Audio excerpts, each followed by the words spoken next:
So for the third time today, welcome to Musholm Holiday Sport and Conference Center here inside the multi-hall. We are about to get going with the sort of the main course for today, the two semifinals. The arena is absolutely buzzing right now. The Danish hosts looking forward to their game against the pre-tournament favorites, and here during the tournament, I think their status as favorites has grown. These are the two teams that has brought the most fans, I think, to the event. The Dutch, they always travel well, we know this, and of course Denmark being at home, so that has the advantage of being able to bring friends and family and whoever else who are interested in watching. There's singing going on already on both ends. And as we show you some pictures of the area surrounding Musholm and the compound here at Musholm Holiday Sport and Conference, with the setting sun and the pylons from the Greater Belt Bridge there in the background. Might seem a little empty outside on the concourse, but that's because everyone is in here. Every seat is filled, basically. Standing room only, certainly. We are a couple of minutes away from team presentations and national anthems. I just had to join you early here for this amazing atmosphere. So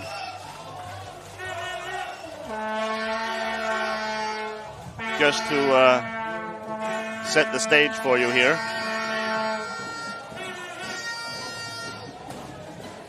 The Dutch, who are favored for the game, I think it's fair to say. I expect, I don't know what bookmakers would make of this matchup, but I've yet to find a Powerchair hockey betting market. Let me know in the comments if you find one.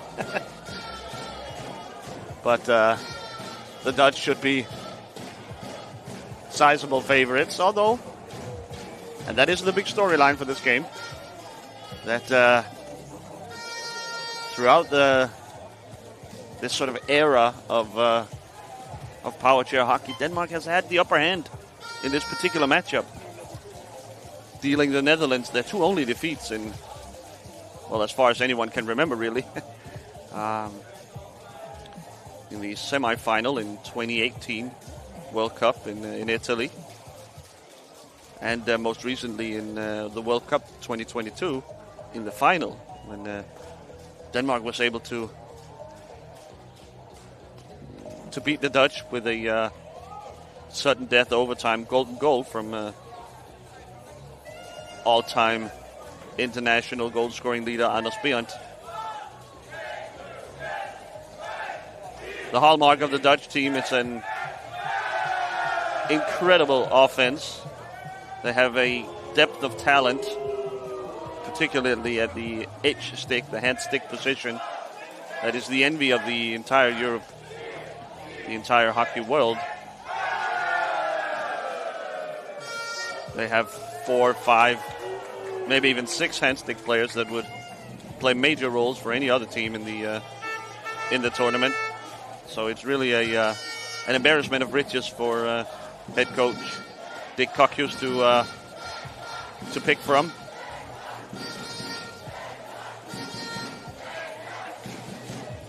And the storyline going into the game has been that, you know, even though the Dutch, once again, looking very, very impressive, so was the case in 2018 and in 2022.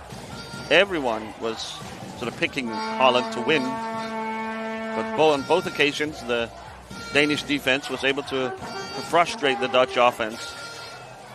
Denmark, a very disciplined team who doesn't mind sitting deep in their defensive formation and are completely content playing 40 minutes of stout defense and living on counterattacks. And it has been a successful recipe on 2 occasions now.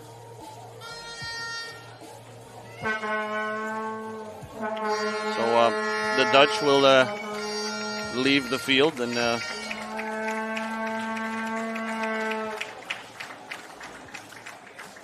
won't be long now until we get going with the festivities.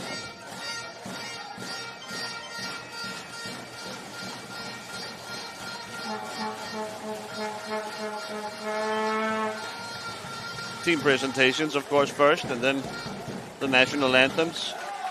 Although I doubt you'll be able to actually hear the team presentations, as the noise in here is sure to explode once the players appear from the tunnel.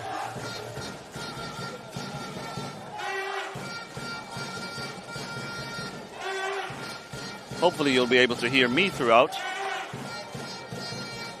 I expect our guys in the truck to do some audio magic and maybe try and overcome the noise level in here. It's really quite impressive. Right now a hushed silence falling over the crowd. Welcome to the first of the 2 semifinals this afternoon. Welcome everybody. Happy to see such a lot of fans. Can you hear the little fans?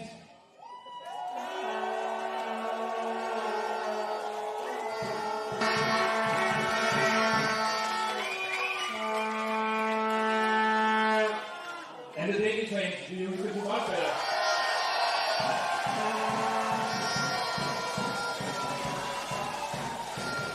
So the PA announcer in the arena just hyping up the crowd as if that was necessary.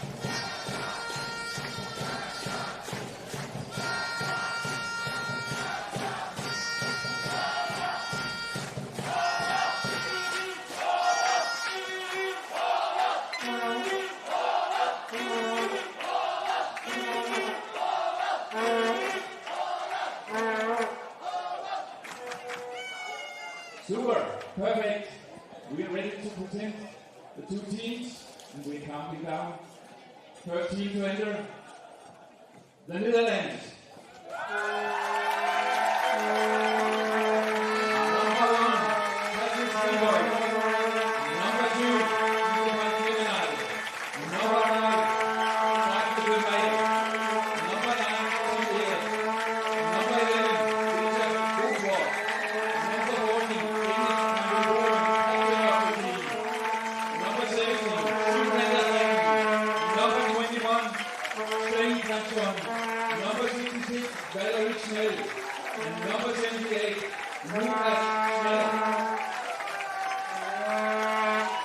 Give them a big applause.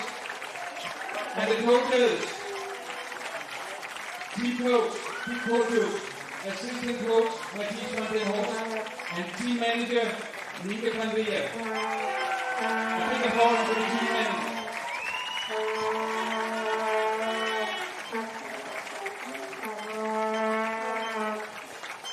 And we are ready for the Danish team. Let's give them a big applause. Number 2, Christine Jensen. Number 4, Christopher Bæk, captain of the team. Number 8, Mads Larsen. Number 9, Alexander Eriksen. Number 10, Nikolaj Jensen. Number 24, Rasmus Larsen. Nummer 28, Alexander Pedersen. Nummer 31, Anders Brian. Nummer 32, Danny Hidran Mogensen. Og nummer 92, Simon Damsgaard Christensen. Let's give the players a big applause.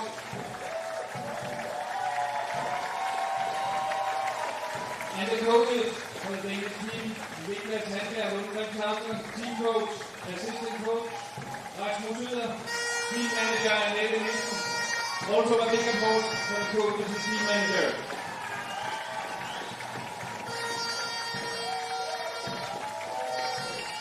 And last but not least, today's referees, Timo Virtanen, Jonathan Mathilainen. And third referee, Fabrizio Lotti. Give them a big applause too. Welcome.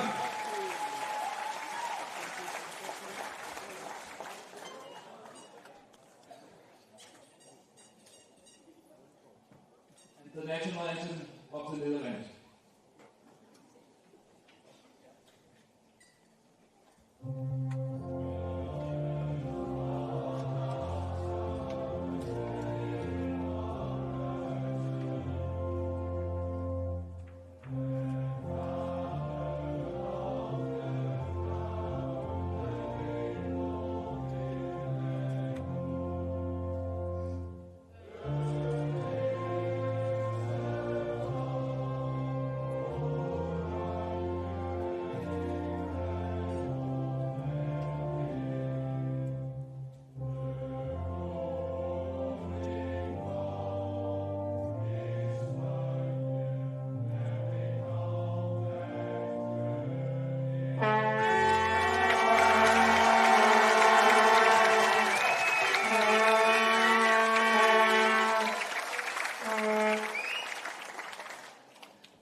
And with the national anthems well over with, we can sink our teeth into this dream matchup, I think, for the semifinals.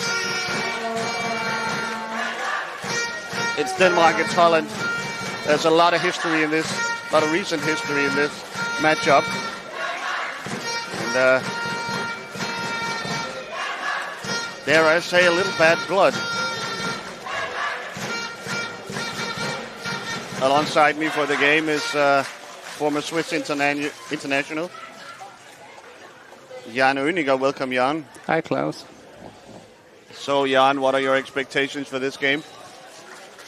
Yeah, I mean, I'm expecting a big clash between those two teams. I mean, it's always like in the recent games, there was always a lot of fire and fuel in it. So it was really, also the World Cup final was a really great game between those two teams. And let's see. I mean, Denmark, like you said, Denmark didn't look so solid like at the World Championship. And let's see if they can somehow show their playoff game face. Because that's that's one of their strengths, definitely. It has been a pattern the last couple of international tournaments with the Danish team. Maybe a little bit of a stop-start, a little bit of a inconsistent start to the tournament. But once the playoffs rolls around, they always seem to step up. This year's tournament, no different. Denmark has struggled, I think it's fair to say, with first of all with Belgium. They won clearly, but maybe not in quite as impressive fashion as was expected. And they struggled with Finland and ultimately fell 4-3 to Italy. No shame in losing to Italy, of course, a strong team. But none of those results really was what was expected of Denmark, who is the reigning world champion, remember. Holland, on the other hand, have been absolutely dominant in every way. Even if the Swiss and Germans play them close early, they always have that trump card of playing what Jan and I refer to as the three-headed monster. They elect to keep that particular arrow in their quiver, starting with Van den Boomen, Van der Heijden, Ilse van Kemenade, and Daphne de Meyer, along with Kathy Strijbosch in goal. Van der Heijden already at play at midcourt, up against that familiar Danish lineup of Mogensen, Hansen, Berendt, Pedersen, and in goal, Alexander Ibsen. Alexander Pedersen, the star of the Danish team, a true goal scorer and offensive powerhouse, has struggled early on. Here's Van der Heijden, one-on-one with the two Alexanders, Pedersen and Ibsen. Pedersen able to deter the shot with that big wingspan of his. Ooh, that was a tense moment early on. Van der Heijden, so dangerous is Van der Heijden. Wow. In his new chair. Gets around Mogensen. Sends the ball back to Kemenade, who will leave it for Van den Boomen.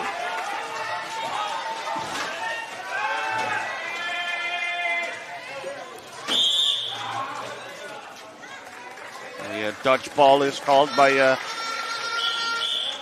the Finnish referee duo here.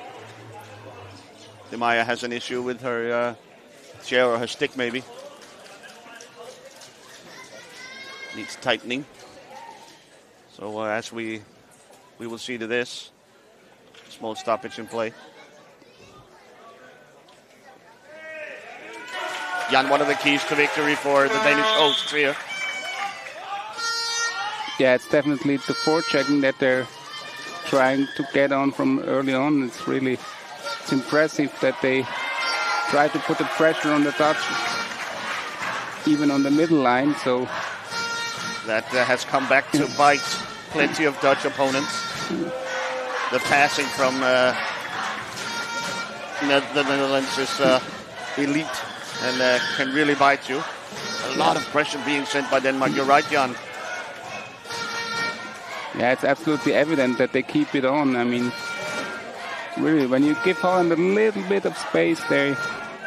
Van der Heijden is looking for Van den Boomen, but first he'll have to get by Mogensen. He does so now. Van den Boomen with that dangerous backhand. Now crosses over to his forehand side. Chased by Hansen.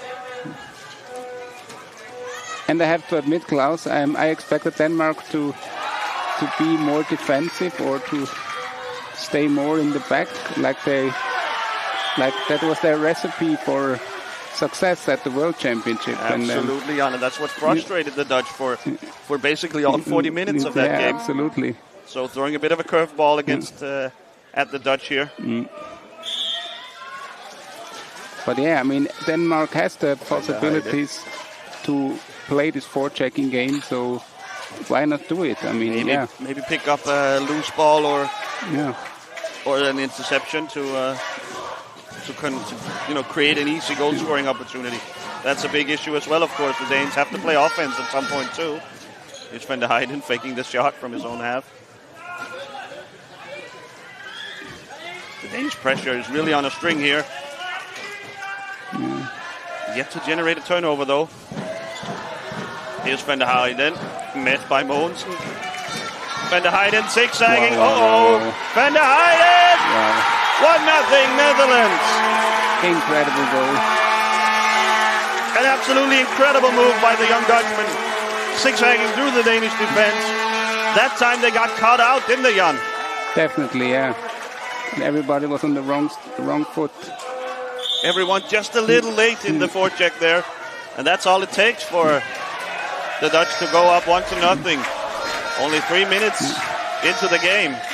Now the first real Danish chance to attack. Pedersen loses it. Well, Andersted pick it up. Behrend blocked by Hansen, maybe in front. And the Dutch take over. Pity that he mishandled the ball there, Behrend. Hansen made a pretty good screen there in front of the net. That would have been the chance. A little more pace from Behrend, and he might have been through on goal. Absolutely. That's the pass the Danes are looking for. From Pedersen in a deep position. Looking for Behrend always. A little quick with it now. So many contacts, crazy. A lot of contacts here along the boards. It's called a foul on Hansen. He's saying he was pushed into the boards. And now he'll be allowed a short break to fix his equipment.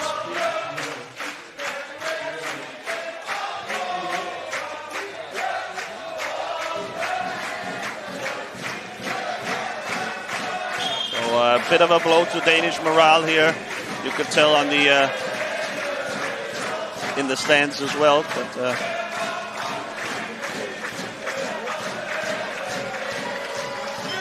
Hansen and Mogensen still on the forecheck. Oh, a backhand shot from Van der Heijden. Who knows where it is? Where's the ball? Probably underneath Ibsen.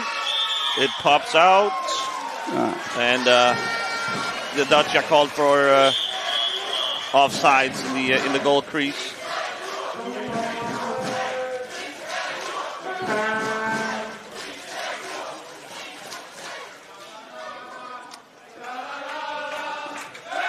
What's the translation of this chant that the Danish fans sang?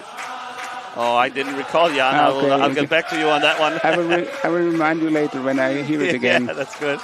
I always wondered. Here's Behrend. The pressure from the Dutch is impressive as well. Yeah, really the Here's Danish. a foul on Caminada, I think maybe in front of goal with Behrend there. Oh, there's so many little fights going on across the court. Really hard to tell which one of these crashes and duels is causing the foul. Oh, Van der Heijden steals it. I think there was a miscommunication between Pedersen and Behrend. Yeah, really, the Danes have no... The boards are open right now. And the Dutch fans are going crazy. I think everyone could do with a little calming down. So here's Van der Heijden in reverse. So dangerous. You have to stay closely attached to Van den Boomen, who has a little space in front. Van der Heijden. Backhand. Underneath Ibsen. And an offensive foul is called on the Dutch. Boy, I don't know, Jan. The Dutch are constantly threatening the Danish crease. They're getting very close underneath goal. Yeah, the Danes, the Netherlands, the Dutch team really give them no air to breathe. Yeah. There's a shot from Pedersen from way deep, but it's blocked by Van der Heijden. Wow. Incredible pressure. Immediate pressure on Pedersen from Caminada and De Meyer. Now Mogensen will have to fight for it along the boards. Pedersen has it on his stick, but I mean he's completely surrounded by Dutch defenders, the pair of Caminada and De Meyer. Here's Van den Bomen. I haven't seen Jules van der Heijden being so Van den Bomen up to Van der Heijden. And it's 2-0. The Dutch jump out to an early lead 6 minutes into the game. And they're already up by 2. This is critical for Denmark. Really great pressure by Van der Heijden then at the corner, and then easily finds his teammate Van der Bomen in front of the net. Really impressive before checking from both teams. But the Dutch much more able to turn it into shots on goal. We haven't really had a Danish chance at a scoring opportunity. Van der Heijden picks Bernd's pockets again. I mean, Van der Heijden is all over this game. Oh, now what?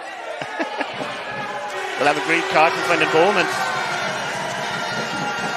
Again, I mean, we'll try to do our best to send you the pictures of what's going on, but honestly, there are so many little squabbles going on across the court that really it is impossible for us to keep up. Wow, and a goal for Denmark. Alexander Pedersen, everyone. I was looking at the slow-mo replay there.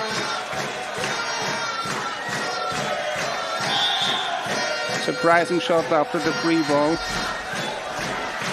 Great execution. Shot immediately after the free ball.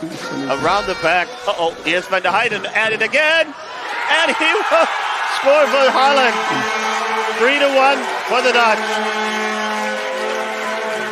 Just when you thought the Danes had a little momentum. Van der Heijden snuffs it out immediately. Van der Heijden is playing out of his mind right now.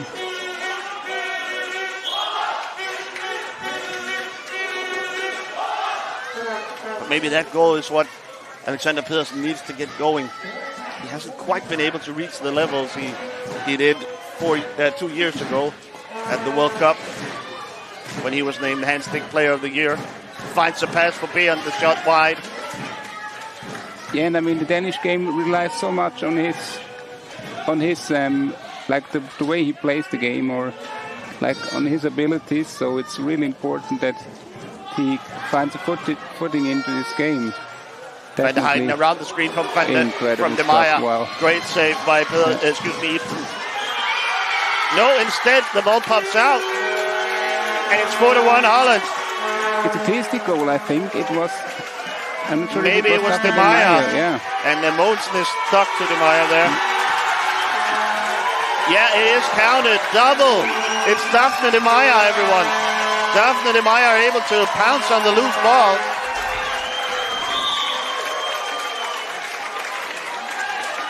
Let's see where this pops out.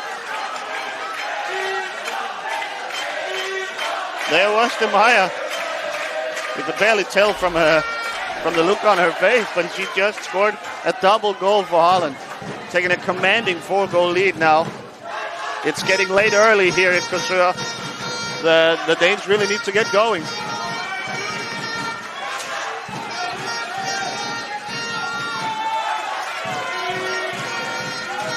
Yeah, it's an uphill battle, and the hill looks very steep at the moment. Wow. Here's Van der Heijden reversing a shot, but a great stop by Ibsen. Ibsen sitting on that around the back shot. Yeah. A lot of contact here, and Caminada seems roughed up a bit, although there's a smile, so...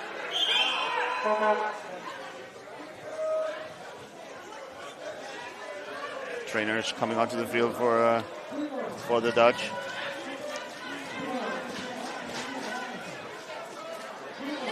And she definitely got a hit by her side, by her armrest. Van Kemenade, veteran of Dutch Powerchair hockey. She's been through the ringer before.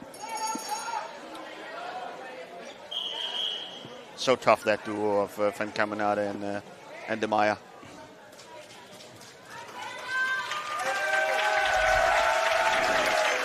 So we'll have a Danish substitution. Out goes Captain Hansen. And in comes Simon Christensen. It's been a go-to for the Danish coaches whenever Denmark falls behind. Simon Christensen will often enter the game. He's an agent of chaos, I think we can call him. Things goes a little more crazy when he enters the game, and by now that might be what the Danes need to start generating some offense. It's they have yet really to threaten the goal, other than that standard situation there with the free ball earlier on. Here's Van der Heijden now with some space. Doubles back. Yeah, Christensen is definitely one of the T-sticks in Europe that I admire. He's really, I don't know, I like his style. It's really aggressive. Really aggressive, yes. He can drive really good and into short spaces, small spaces. And he's always a little fast against the hand there you go. There you go. Absolutely. Just punch Van Kemenade into the boards. Man. Send some greetings to Holland. Van Kemenade is taking it on the chin at the moment. Yeah, I mean, she's definitely in that role because she has, I mean, she's a handstick player, but still she makes a lot of T-stick work somehow. Yeah, screening, so blocking, defense work. You're always there in these little infights. Again, not a lot of contact here. Beyond is being pushed towards the boards.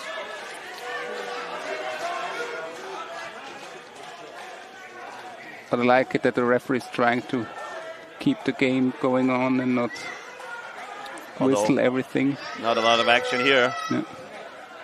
I think Ganas's Beyond's chair is malfunctioning.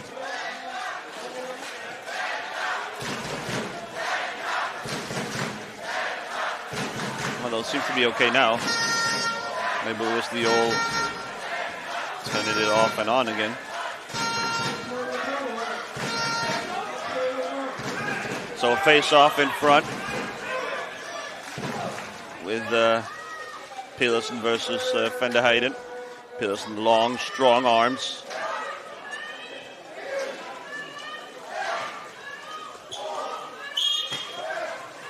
He whips it back to Pedersen, as if he had glue on his stick, just stuck to it. Harsh tackle there from Van der Bomen. But it's a nice pass by Van der Heijden. Back up to Van der Bomen. He's guarded well by Mogensen, and we'll have to send it back. It's a very intense game. You couldn't tell if we didn't know. We couldn't tell that it was a 4-point game. Van der Heijden. Van der Bomen, they're lurking in the corner. There he is. Backhand. Ooh, I think it's a high ball there. A miss hit from Van der Bomen. He has scored dozens and dozens, hundreds of goals probably in his career with that backhand. And the far corner was wide open. Yep. After Ibsen had to cover the corner.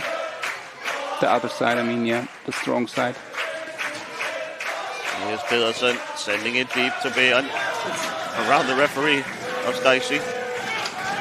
Oi, oi, oi, oi, oi, oi, oi, oi. The uncalled for moving the boards there. It is hard not to move the boards when you have opponents sort of pushing you from behind. I think that's a lot of what's going on here. Van der Heijden in reverse. Being stalked by Beant.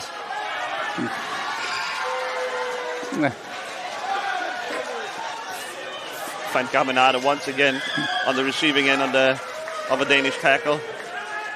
Pedersen. Oh, sends it up to Ben, but Ben was going the other way.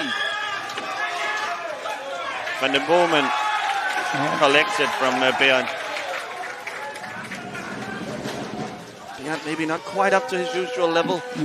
He's had his pocket picked a couple of times. So, Van der Heijden now. Ooh, nice job by Bernd. That's more like it. From the Danish captain now with Hansen on the bench. Once again, Bernd is being shoved into the boards by Dutchmen. Look at Christensen and Van der Heijden. Yeah, Christensen never ever quits. It doesn't matter if the whistle has blown. I imagine he will follow Van der Heijden out into the locker room at halftime. He's absolutely sticking to them. Ooh, nice pass from Pedersen.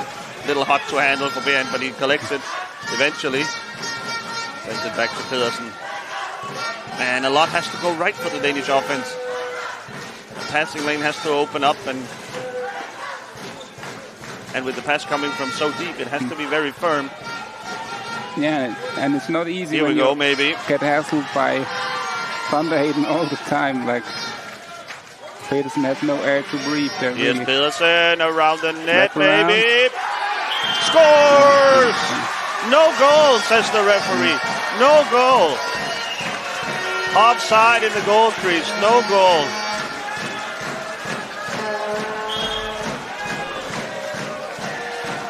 Yeah, the Danish fans are celebrating, but Pedersen called for offsides in the goal crease. I think it was the right call, Jan. Yeah, it was definitely. But I mean, this is always this really difficult decisions because it really is a matter of inches, isn't it? And Not even an inch. Yeah, and I mean the players make this move so fast, so one of the hardest calls to make for the referee. Definitely. So we're worth a try for Pedersen. You might get away with it. Here's Van der Heijden. Pedersen now kept out of play by De Meyer. Wow. There's the shot. Wow. The Dutch passing really is incredible.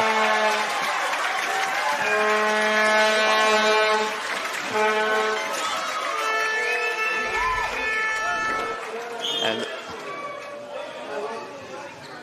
the key to that goal is Daphne De Meyer's block there on Pedersen. You see at the left side of your screen. Pedersen with that long wingspan. Really, the Danish defense rely on him to cover so much space in front, and this time he wasn't able to. Opening up the gaps for Van den Boomen and Van der Heijden, two GP Bulls teammates, to exploit. Van der Heijden. Oh, so fast the moves. Wow, great save by Ibsen. Wow. Ibsen just comes back to whack the ball away there. I thought he had him already at the corner. We have seen that move before from Van der Heijden, and goalkeepers usually jump at it. Here he is again. Behind Ibsen. And it's 7-1, and it really... The Dutch are completely running away with it here. Oh, it's a shame. It's sort of killed the party here at Korsør, at least in one end of the arena. Is Van der Heijden still human? It's incredible. Really, absolutely. No news, of course, in Van der Heijden being a great player. We knew this. Yeah. He has been for years. Maybe that step up to another different chair design has given him that last 5 or 10% that really he seems unstoppable at the moment. Absolutely, yeah.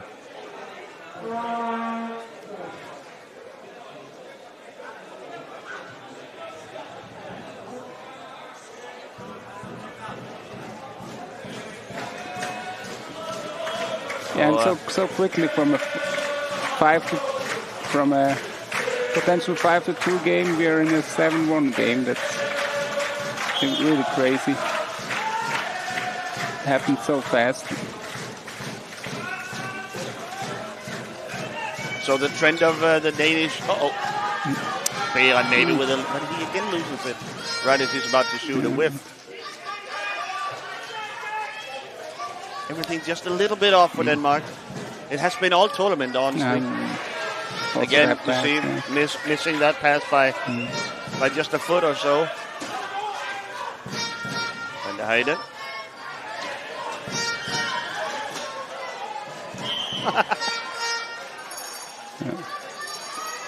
Not exactly sure how Simon Christensen managed to get a free ball from that, but so almost a celebratory timeout for the Dutch here. They're really hearing it from their fans. Danish contingent much more silent, we must admit.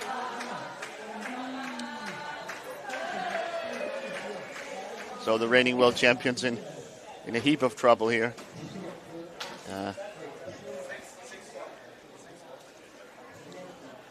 A lead that seems insurmountable. 7-1 with 25 minutes to play, 26. Yeah, the Dutch team really picks out the Danish defense, like gaining advantage of every little space they give them, and yeah, it's really tough for the Danes so far. Have to wonder if this decision to send all this pressure was wise, given that it's led to 7 goals in 15 minutes. Yeah.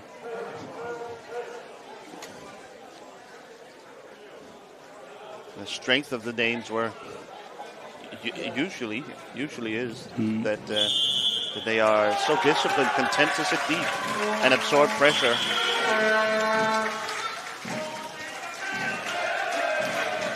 And now a familiar substitution for the Danes. The trend continues that Alexander Pedersen just hasn't been able to reach the levels we are used to seeing him at. In comes Nikolaj Rigelsen, a much improved player in my opinion, but maybe not representing the same upside as Pedersen. Yeah, and definitely not with the same possibilities, even though. Yeah, I mean, exactly. The upside is quite there with Rigelsen, but he is a much improved player, and the Danish coaches are just desperate for some playmaking right now.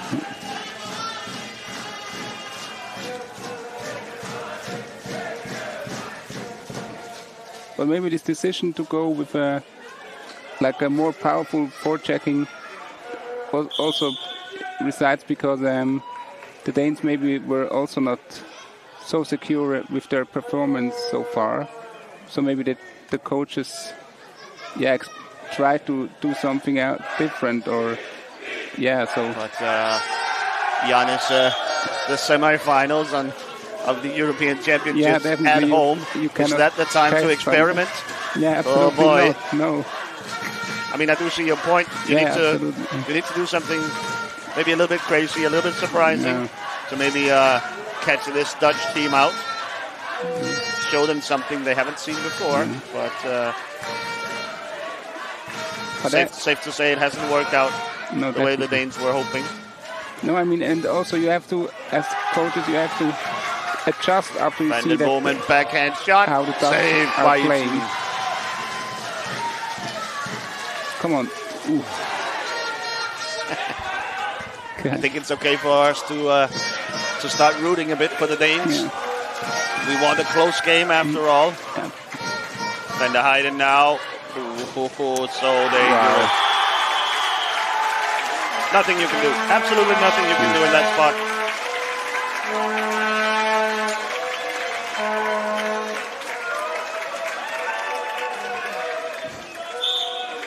And he sells it so well that he goes for the backhand where David de Meyer sets the screen, and then in the end he just chooses to go the other way around, and he's so quick, he doesn't really need that block from de Meyer, honestly. Nice shot from Behan, saved by Strijbos. I guess Strijbos is 1 for 1. Yeah. The first shot on goal, it might have been for the Danes. Yeah, I think so. At least the first that's close. It's Van der Heijden again. Look at the speed of the guy.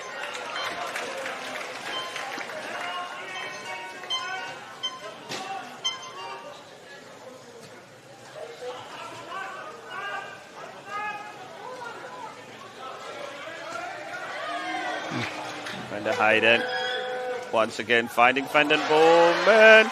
Oh, blocked by Eagleson. Last ditch defending by the Danes. I think maybe Van der Heijden should have gone for his own shot then. But up 8-1 and closing in on halftime. Maybe wise enough to try and set up a teammate.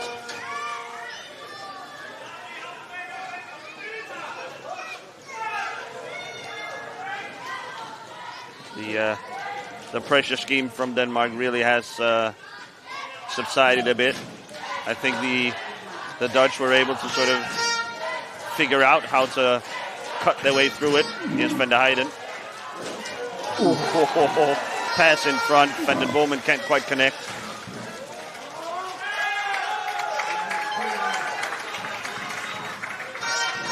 The game now settling into a similar pattern as the one we saw when Denmark played Finland. On that occasion, it was the Finnish Kasper Vuoronen who was driving around one-on-one, finding shots everywhere and keeping the Finns in it. This time it's Van der Heijden, and Van der Heijden, I think it's safe to say, is a slightly better version than Vuoronen. A nice pass from Berend. Wow. And Riekensson able to slot it home on the backside. That was a nice finish by Riekensson. To sort of slowly feather it into the far corner. Look at this pass. I think it's deflected along the way. And Riekensson sort of pokes it in the net. And he even gets sort of a low five from Van den Bomen there. Game recognizes game. Yeah, really smooth finish.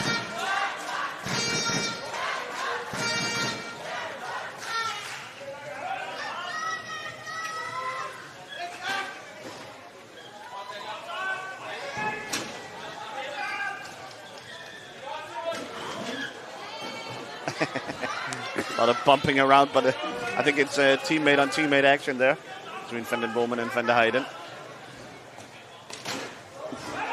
Late tackle by Beon. Play on, says the referee. Van der Heijden, Van den Bomen. 9-2. Holland. They always have an answer ready. Yep.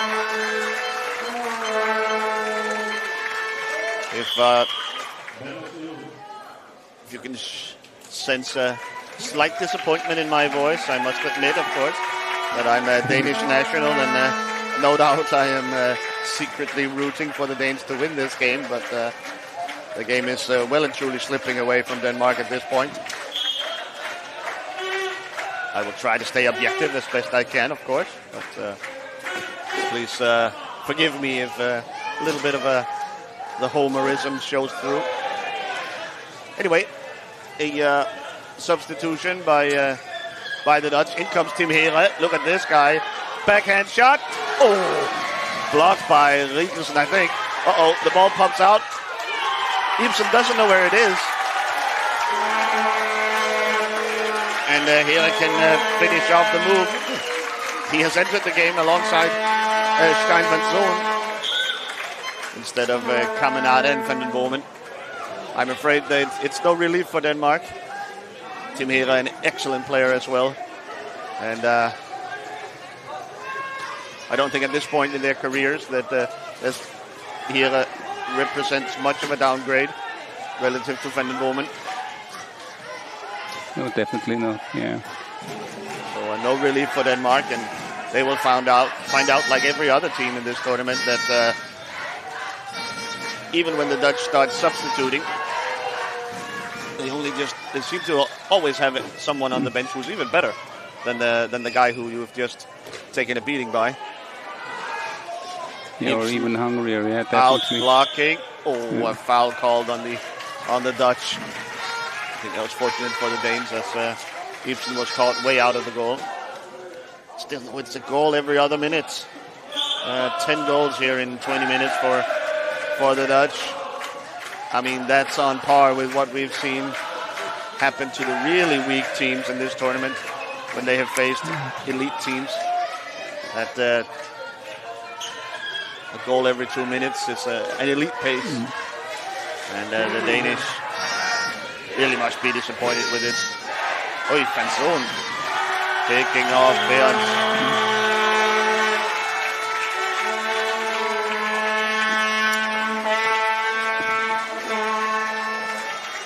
Hugely disappointing first half for the reigning world champions, and the home crowd favorites here can muster only sort of scattered applause. They're disappointed as well, obviously.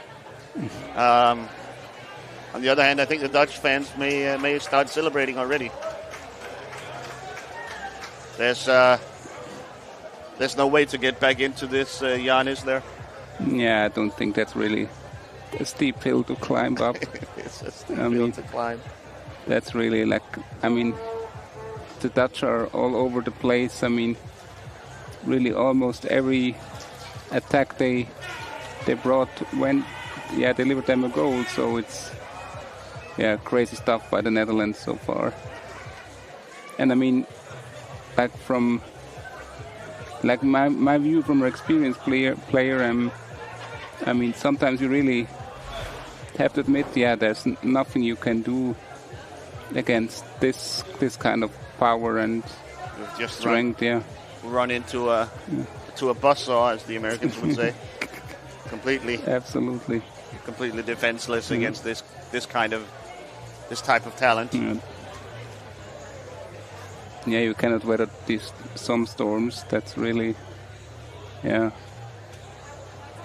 mean, I'm almost a little bit speechless by how good the Dutch played this first half.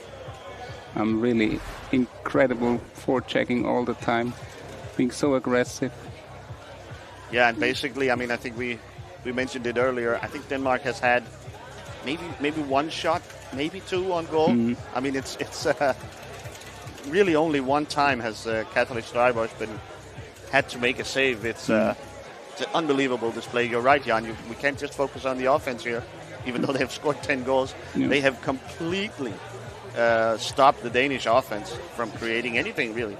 It's been an amazing performance, especially by Van der Heijden here, who has been, again, both on offense and defense, been an incredible performance from him.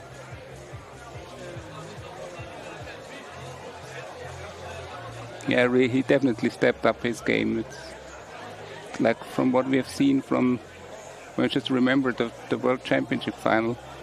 I mean, that's almost a complete other player somehow, or It's with this first half in mind, it's really difficult to imagine or to think back on that final just 2 years ago, how different this was. The Dutch offense couldn't get anything going. They did score 3 times in that, 2 times in that final, but it was just completely different to what we've seen so far.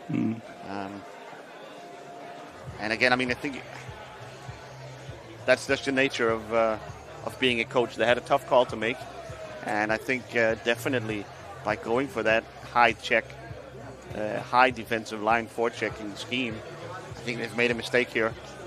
It's, I mean, when your defense, which was expected to be one of the best in Europe, allows 10 goals in a half, surely something has gone wrong. The big hit there on Caminade.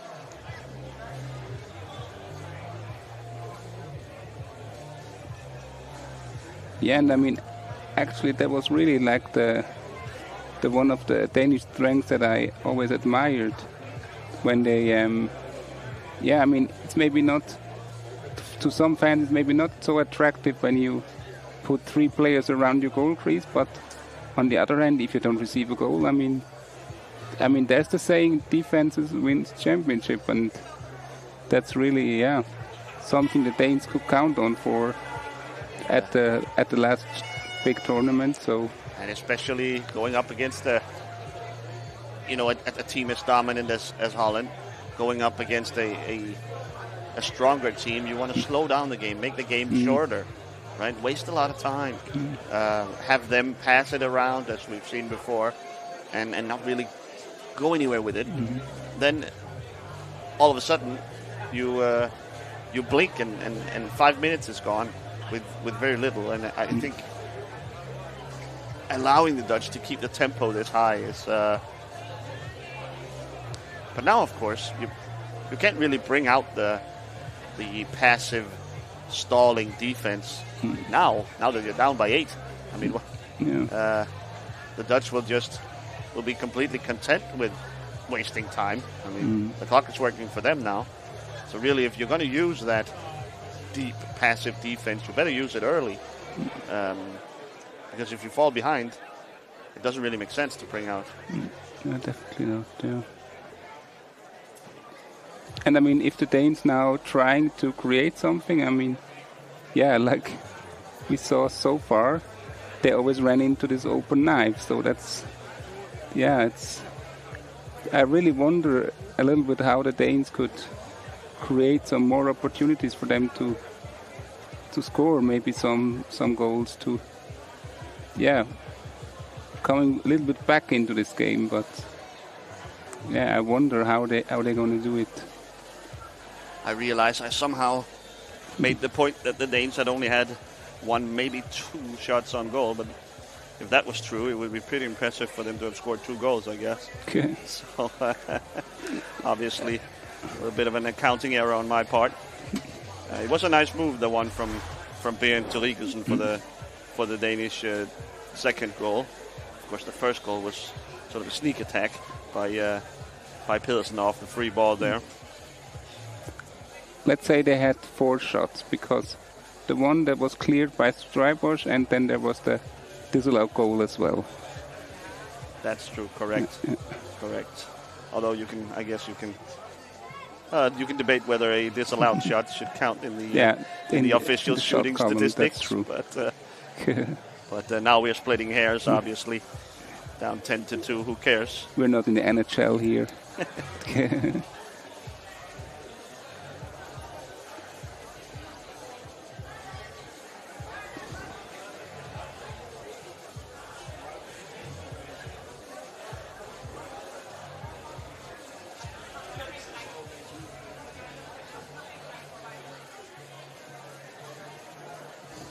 I would say that you could feel this kind of result coming. The Dutch have looked so strong throughout the tournament, and the Danes with their sort of rocky start to the tournament. But then again, that's how we felt in 2022. We felt the same way in 2018 when Denmark beat Holland on both occasions, or at least played them to a draw, right, and won in overtime and penalties, respectively. So we, I think there was a lot of Danish fans, and myself included perhaps, who were counting on some magical ability to match up well with the Dutch, but seems the Danes have run out of luck, and now are facing a massive uphill climb. Yeah, also I definitely expected the Danes to be more into this game, or be more competitive in this game. I mean, yeah, I also like you mentioned before that you were a little bit the disappointment in your voice. I mean, I really like the Danes, or I have some friends in the Danish team, so yeah, also my heart rooted a bit more for them. But yeah, I have to admit, Holland is really absolutely incredible so far. Well, even if we wouldn't admit it, I mean, I think the scoreboard it would tells you the story. Definitely. Yeah, it's always a little bit of pity, like when you were expecting a really great and close game, and then after 20 minutes you're like, yeah, maybe wasn't that close. To me, that's the biggest part. Yeah. I thought finally maybe we'll get someone who can threaten the Dutch a little bit, play them close. Let's see how they do once they, meet some tough opponents. But really, honestly, Jan, I think your Swiss and the Germans as well have been have been the toughest opponents the Dutch have faced, and let's be honest, they've pretty clearly won both games. Yeah, definitely. Even if Denmark and Germany and Switzerland were able to play them close early on in the game and sort of avoid a blowout like the one happening to Denmark right now. Yeah, I mean, they were both, Germany and Switzerland played really a strong game until the Dutch unleashed the three-headed monster, and then it all went, for the Dutch side, or And so, ready for the second half. Christensen will tip it to Rigelsen. No changes to either lineup during the halftime.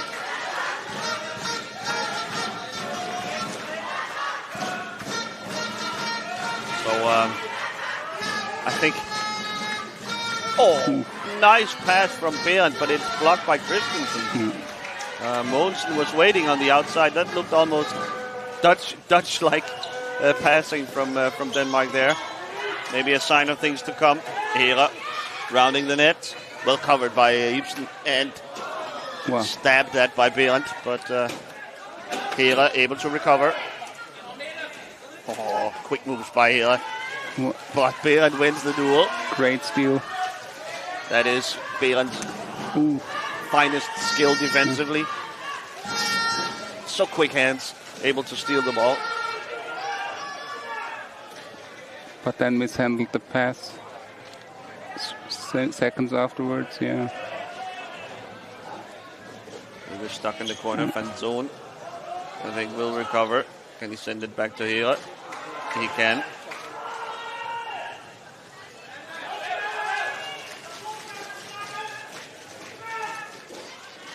Hera zigzagging by Behrens. 1-on-1. Nope. Wow. 2-on-1, I guess. Wow. He finds Van der Heijden on the back post. You always think, he's not going to pass there, and then in the end, Very last minute he finds Van der Heijden. Sneaks it underneath Rigelsen's stick to the other side. Just an unbelievable offensive performance from the Dutch. They are getting any shot they like.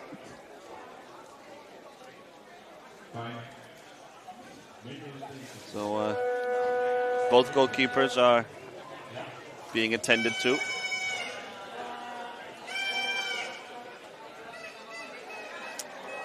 It's very typical that when a goalkeeper feels like things isn't working, surely it must be because of the equipment, right? Maybe if I get an extra belt, maybe if I do a little settings change here and there, surely I can fix this. But I'm afraid this isn't what's plaguing the Danish defense. They are simply up against an unbelievable offense. And now something is up with Behrens' equipment.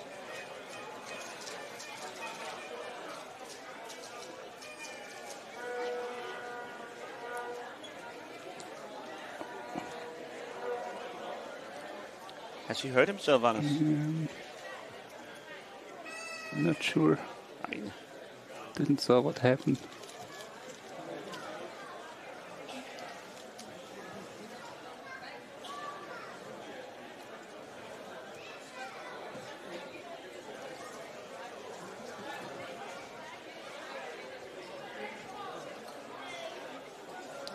I mean, at this point, Jan, either they have to substitute him or play on. I mean, we can't really be waiting all game for this. Something clearly wrong with Behrens here.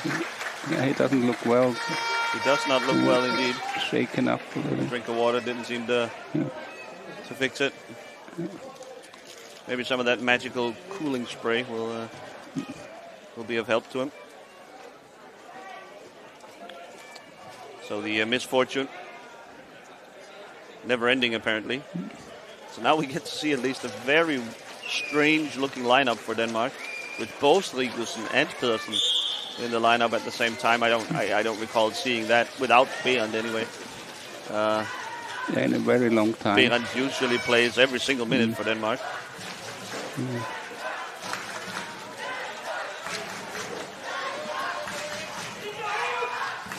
Oh, Anders goes out of the sports hall, I see.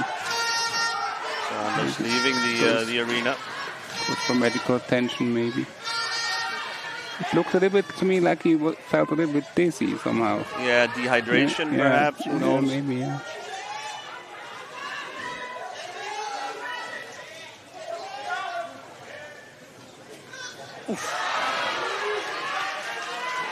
Nice shot from Pedersen there, but a great save by Streibosch.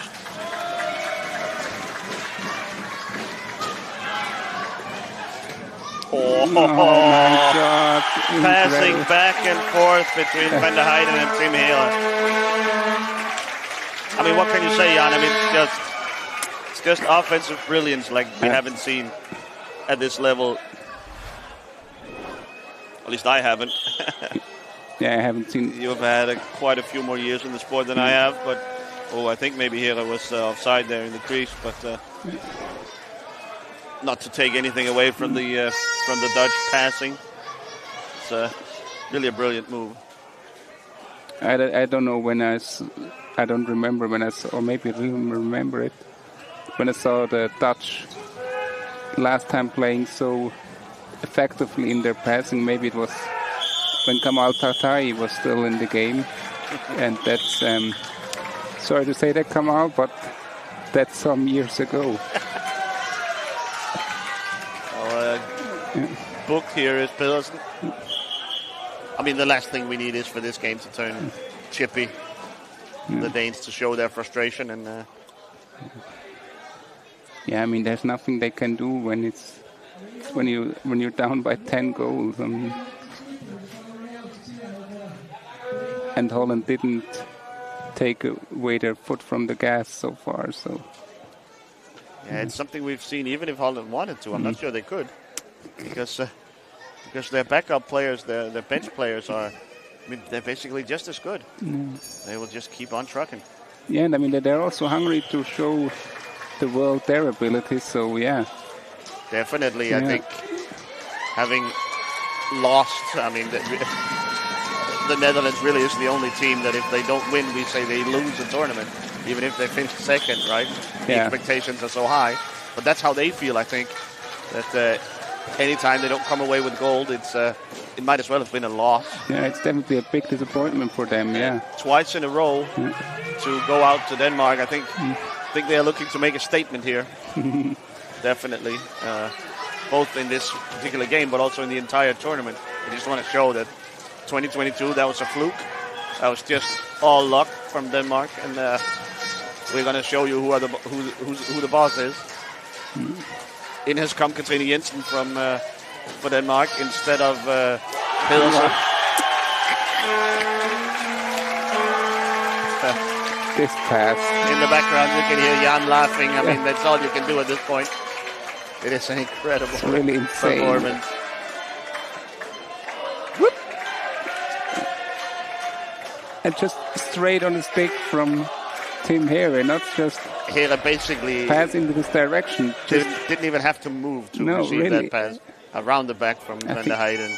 I think also we two could score that goal with a T-stick.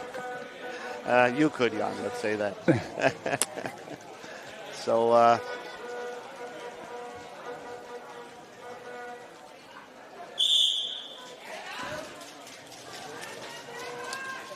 the Dutch are lining up a couple of substitutions. But again, I'm afraid not much of relief. Van Kamenade looks to be re-entering the game, and Lucas Schell will enter the game for the first time. But he has been really excellent as well during this tournament, so I'm not really sure that the Danes will have a much easier time. Yeah, just in this game against Switzerland, he had a little bit slope start, Lucas Schell, and then got substituted out. But that is true. Apart from this, he was a couple of misses there early on, but apart from this, he really showed a great tournament so far. That's part of the deal when you play for Holland. If you miss 2 chances, you quickly get removed for someone else. Very short leash. Nice save there by Ibsen. Shaking his head. Anders Berend is coming back into the sports also. Yeah, so he's or returned to the Danish bench, at least. This is a strange-looking lineup for Denmark with Katrine Jensen. They are leaving some classification points on the board for sure. Oh, another save by Ibsen. By the fingertips or the edge of his tire, or however you want to say it.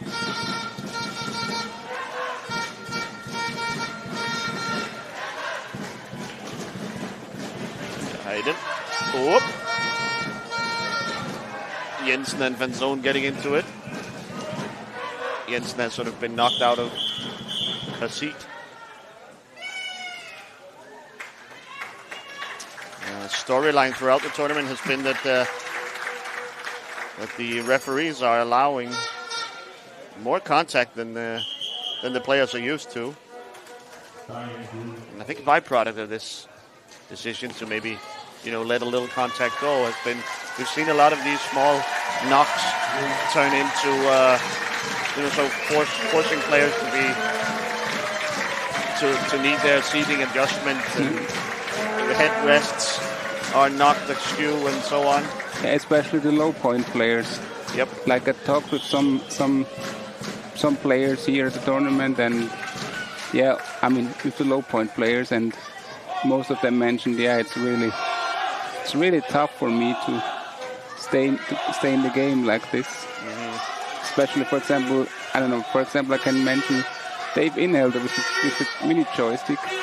I mean, he can resist those little crashes, but still, he said it's so tough to drive in this level because you get so many little bumps and sometimes it can frustrate you even a little.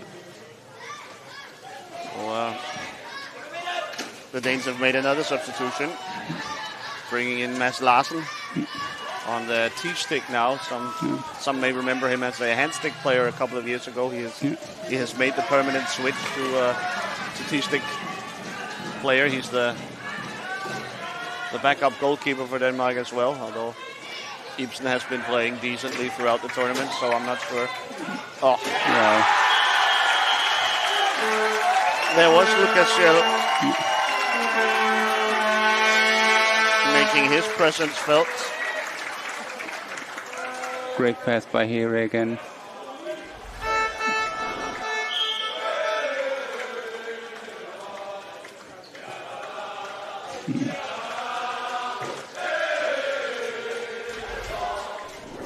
You gotta love the Dutch fans.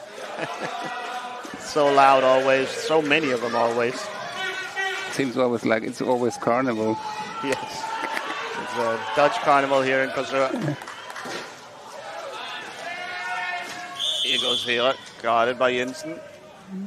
A foul called on Larsen, perhaps.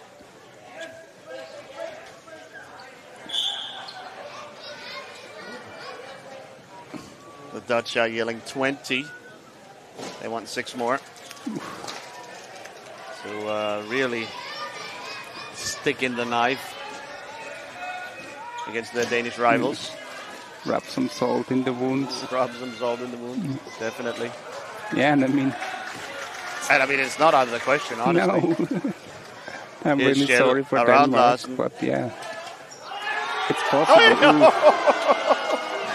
Tim Hela with a rare miss. I mean, he had all goal open to him, and I think he may have hit the crossbar with the shot, so maybe got under the ball a little bit. Second goal against Larsen, but it's a little bit picky by the referee. I mean, he could just let the game go on. Yeah. Holland is still in ball control. So. Once again. Another violation by Larsen. But the advantage being played. And oh, yeah. I mean, at this point, guys, maybe the Danish defenders should try and get to that backside. I mean, we all know where the pass is going. There are two players to guard here. It's Hera and Shell. And I mean, that's all you have to do, really. And I mean, obviously that sounds simple, and it's not going to be that simple. But now that it's about to happen 20 times in the same game, I mean, at what point do you wisen up to it?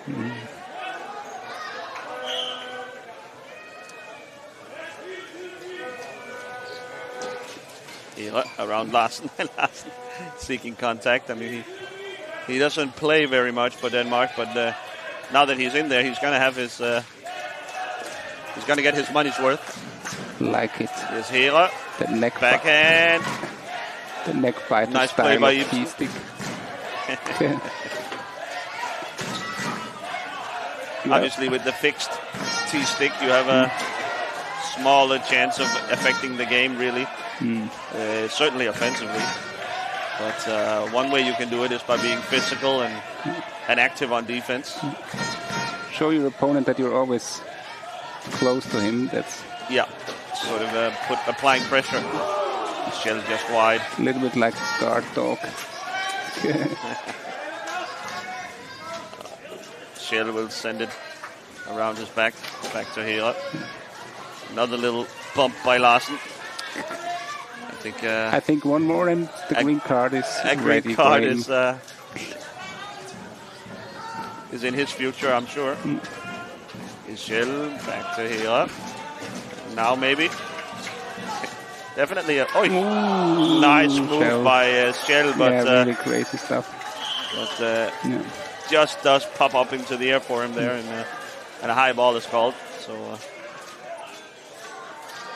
and now Anders Behn is able to return to the game. Good to see. He comes in instead of Rigelsen. I mean, the Danes are rotating now, choosing to play some of their less used players, less experienced players even, to get everyone involved. They of course have an important game tomorrow.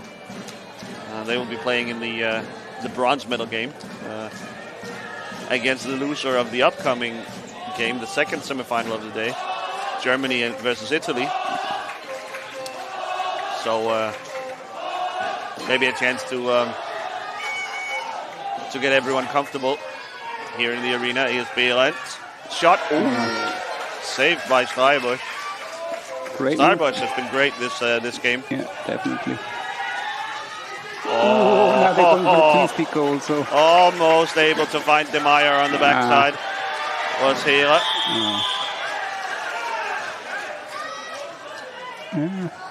I mean, tempo's flaring right now. Tactical foul by Van Kemera. That could have been a green card, actually. Yeah, maybe. But so the swing door opens once again. I think Hansen will enter the game instead of... I mean, it would always have to be Larsen, right?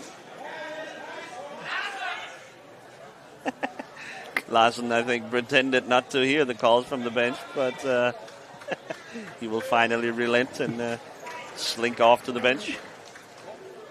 Or a short stint for Larsen, but he made an impact. So a triple Dutch substitution. Out goes De Meyer, Hera coming at it. And in comes Van den Bomen, re-entering the game. Richard Gausschwart and sister of Lukas Schell, Valerie Schell.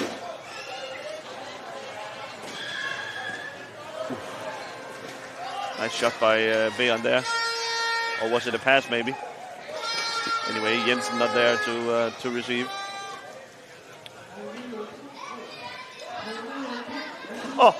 Van den Bomen. Cheeky little pass to Lukas Schell. He's looking for his sister on the backside. Couldn't quite connect. The pass was pretty good, though. Here's Valerie Schell. Score! It's called a goal. I thought for a moment it would have been a high ball, but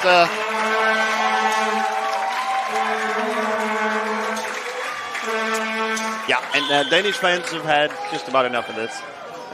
You can tell by the looks on their faces. Obviously, some of the fans are family and friends, and maybe they haven't paid as close attention to the Dutch team in the tournament here as you and I, Jan. And so maybe they certainly expected a much closer game, as did we. But so maybe they must be, their heads must be spinning, trying to figure out how this could happen. Yeah, you blink one time and you're down by 14 goals. So, or maybe blink twice. But yeah.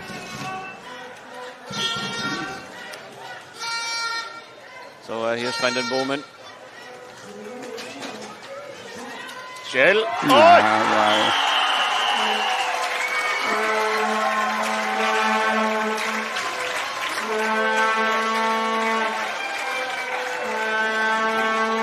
Man, this must feel sweet for the Dutch. I mean, I guess it doesn't completely take away the disappointment of the 2 World Cups, but and now an empty net goal from Shell. I mean, we can barely get through the slow-mo replays right now. It's a complete onslaught.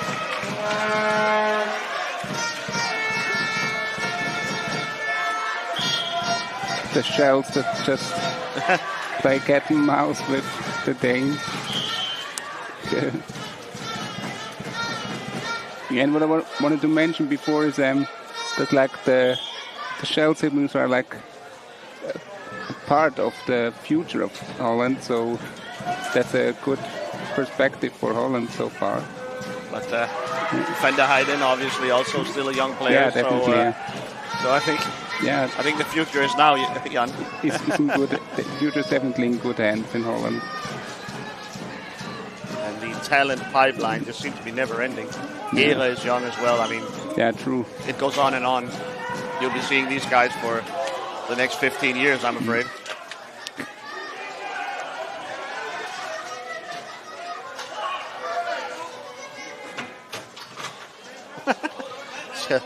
You can hear up here in the booth, we can hear the chairs sort of clicking, banging together. Yeah, where's Hansen, there's always trouble. But I like his style. On paper, of course, Powerchair hockey is a non-contact sport, but I think it's safe to say that there has been some changes made over the years. No, the Dutch fans. Just mentioned that the Danish fans are completely silent now. Yeah, very close. The chant. Yeah, I don't even think we've gotten to the translation you were asking before. Yeah, definitely. They didn't came up with that song again. So it's something of a motivational thing, I think. I think you and I will have to go through the tape to answer that question. Yeah. Or I can ask you tomorrow when they play. Maybe they. Oh yeah, maybe they bring it back. In the beginning, they bring it back. Let's hope so.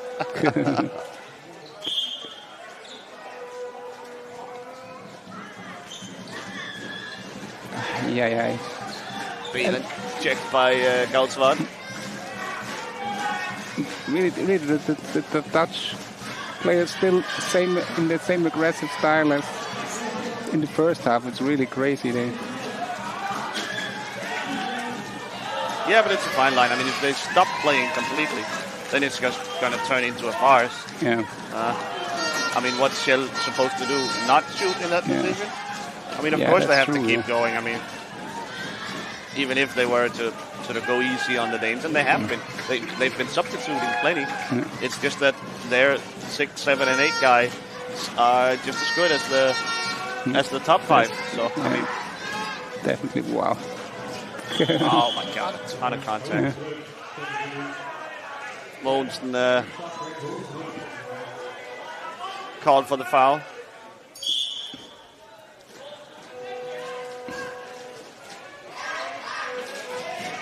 Yeah.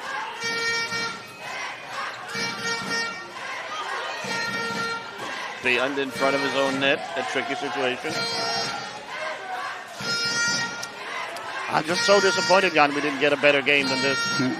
It really was looking like such a juicy matchup. Oh. Slap shot backhand from being kept out by Streibosch. Streibosch haven't had much work to do, but she has done it well.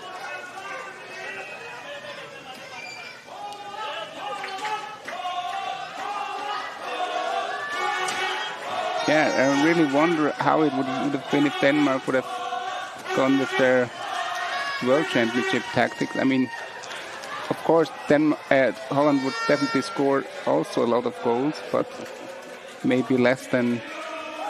Yeah, now we're really almost facing 20 goals. So, but I mean, that might be the Danish coach's point exactly. I mean, the defensive strategy surely wouldn't make the difference of a 16-goal deficit. I mean, obviously not. They may have been able to keep it closer for a little while longer, but honestly, no matter what Denmark does today, I think the Dutch will win pretty handedly. They have just been absolutely on point in every facet of the game, really. Definitely. Here's Mogens up, good to Berendt. Berendt, shot. Saved by Streibosch, who barely had to move. Can somebody bring Hansen and Van der Bomen a coffee there in the corner, please? Jensen can't quite connect with the shot. Oh, the boards were open. And the ball just that's went. never. I don't think I've ever seen that. The ball just rolling out of bounds. Of course, it's because Hansen had parked Van den Bomen in the corner, moving the boards, opening them up. Smirk on Van den Bomen's face is funny. Yeah, I mean, I think just about anything is funny to the Dutch players right now.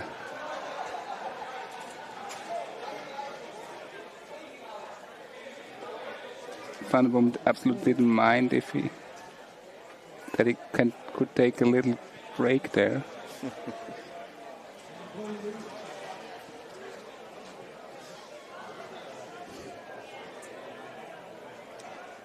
So a Danish coach Rasmus Yder there alongside. You can just see the beard there on Nicholas Charlton, his colleague. It's a coaching duo.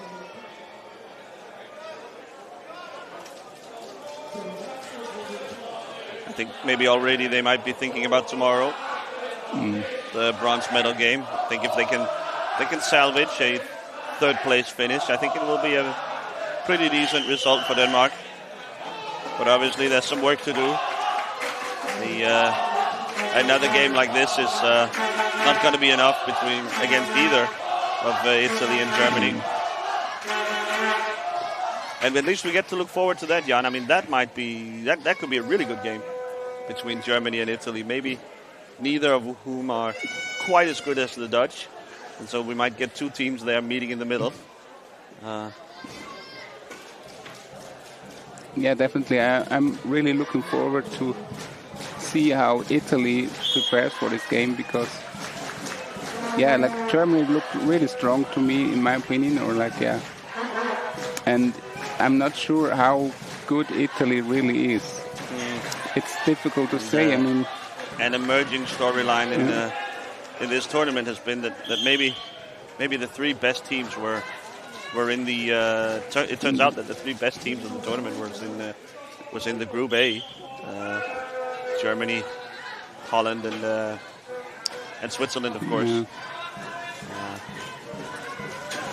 All the more heartbreaking for Switzerland that they were denied a spot here in the semifinals due to that unlucky draw that sort of stacked all the good teams in the same group. But as always, that's something that will happen every championship, because there are 5 top teams, and one of them always misses the spot. So that's tough luck for the Swiss that it's on them this time, but it can happen to really all of them expect Holland. Sorry, I mean, at least if they show up like they have for this one, it's a completely unstoppable lineup. I a little bit hate to admit it, but yeah.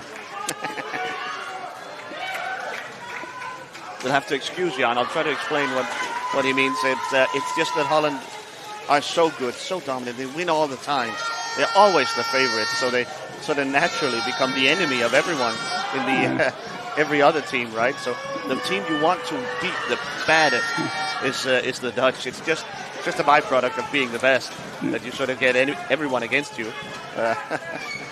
So, yeah, definitely. It's like in ice hockey. It's Canada and Russia, for example. Yes. And everybody just wants to beat them. I mean, yeah. That's how it is. Yeah.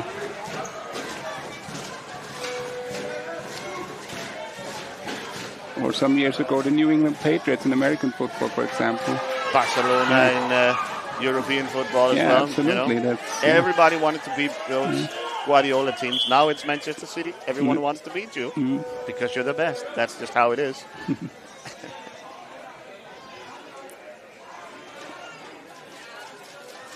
And I mean, I also have my sympathies for the Netherlands, definitely. I mean, also know some players there, and I mean, always had a good contact, so it's not bad. It's just, yeah, that they're so good. That's really great. They really are the final boss that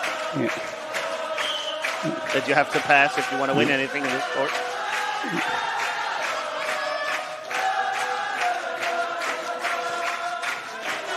Very much the evil empire.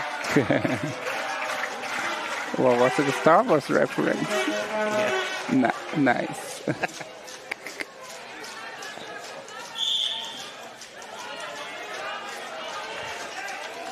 Behind around the back. Oh, I think it may have been blocked by Larsen, who has re-entered the game. But then I have a following question. Who is Darth Vader then? Ooh, I better sidestep that one. Same. Here's Shell.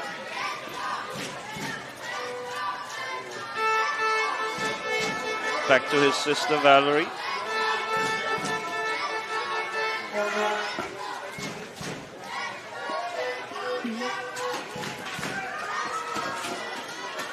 Sneaky shot by Shell, but it's blocked by Behrens. I think Behrens saw that one coming.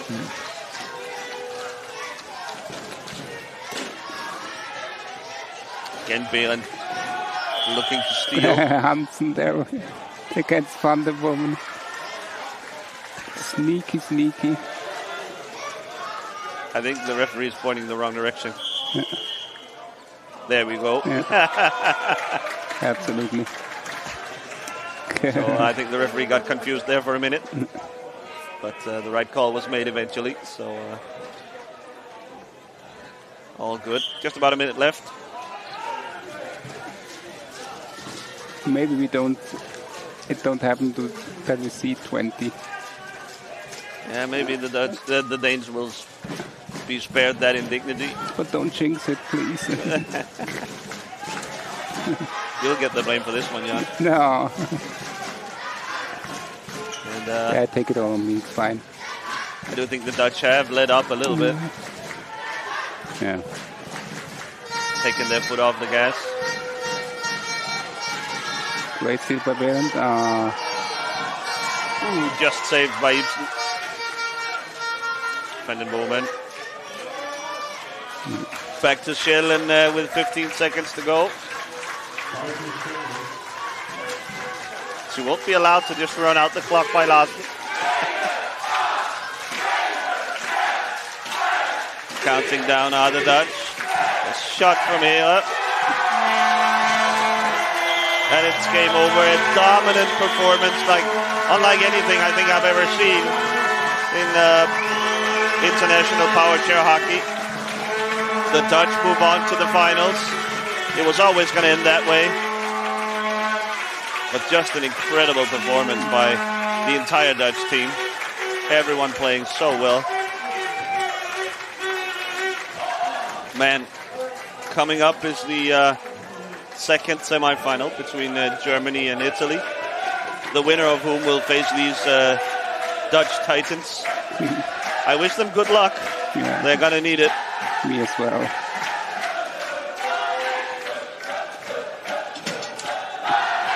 And the Dutch carnival goes on.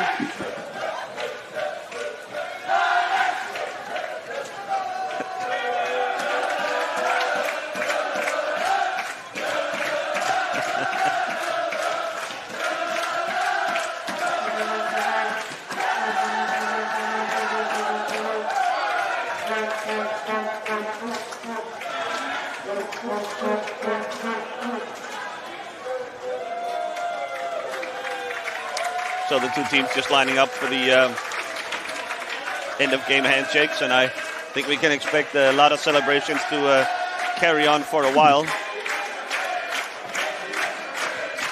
Jan and I will just sign off here, and we will just tease the next game. Of course, Italy-Germany, as mentioned.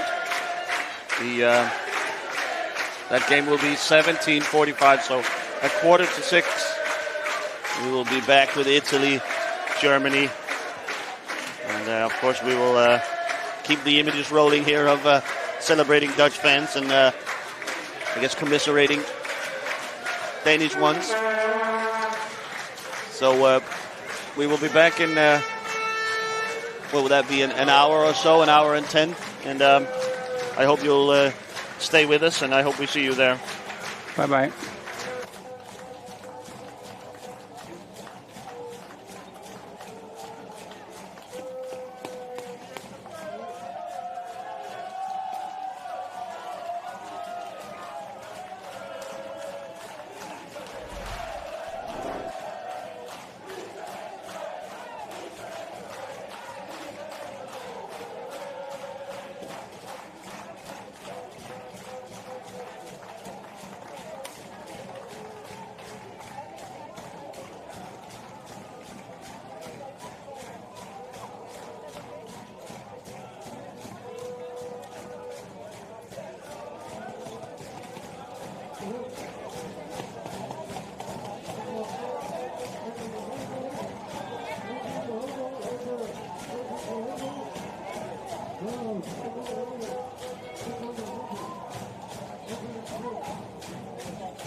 done is tough.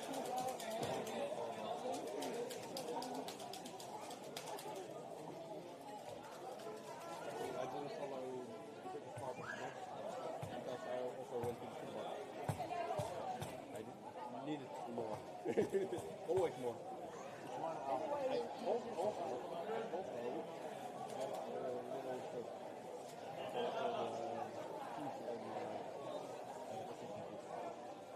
The whole thing. I get not enough to taste of it. That's the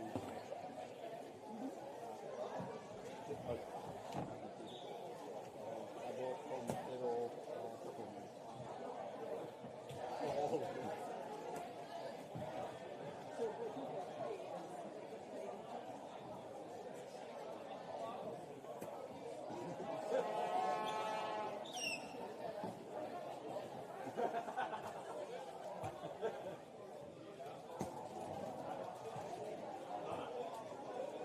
Beginning to get the feeling that the classifiers are looking down on the jury.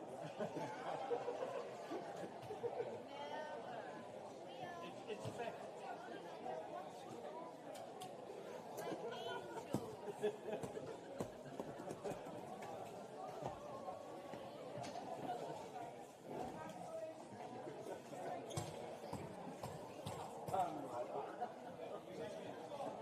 Dit was de week.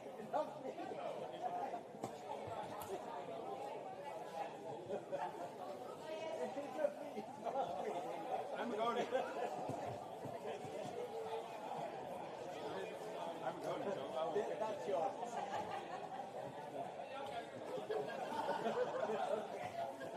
That's yours, Paul.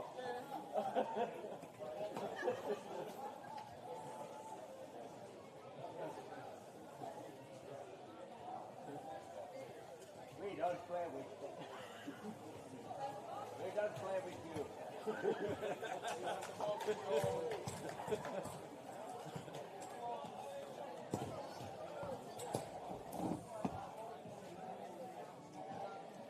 that's right.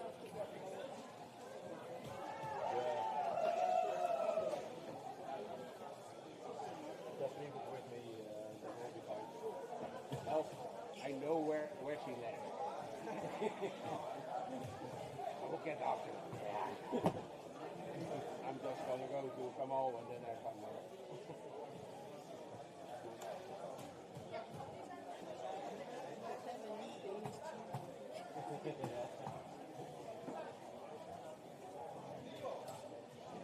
It worked quite well to just beat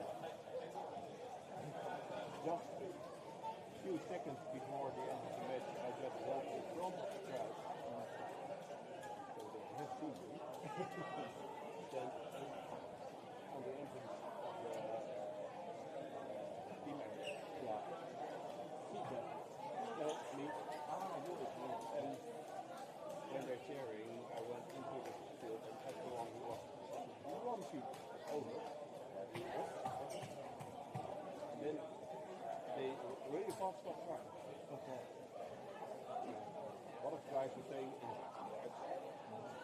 let's go with all into the field. And I was like, I don't want to, listen guys, I don't want to put any more fines on you, so on anyone, so please do. And then you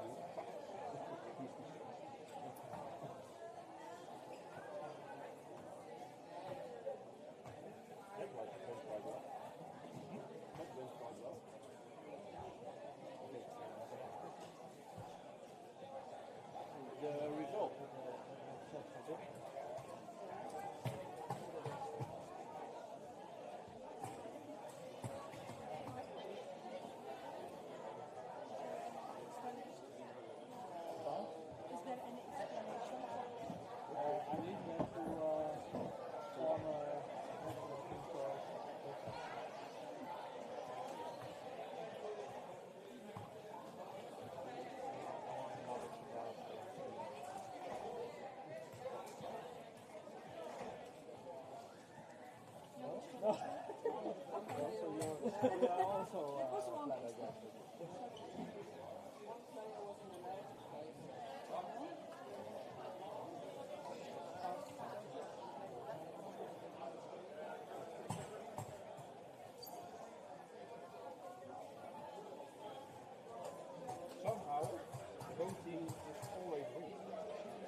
already who's going to win, and You were not allowed to guess anymore. So the next team is will win from in that case. Yeah, wow. That's 12%. Yes, we don't.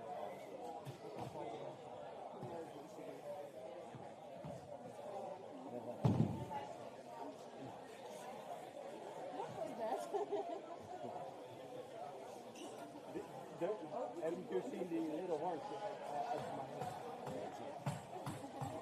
Then my hair is long. In this case, you will see it.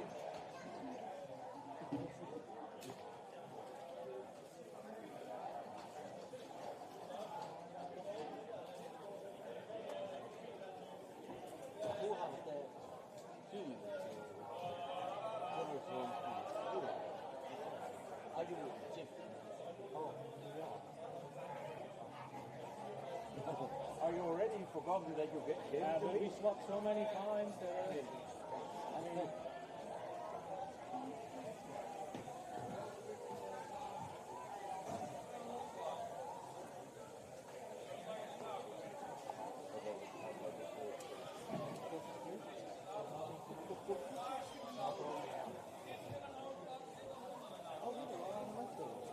Yeah.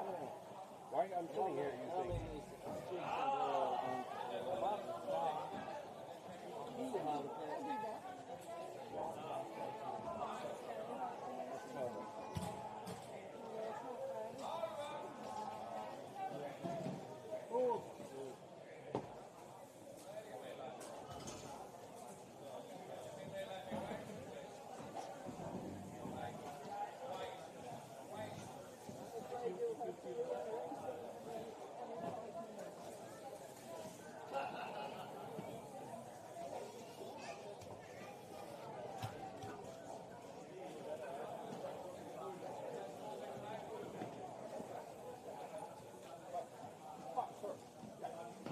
One serious question about the speed test.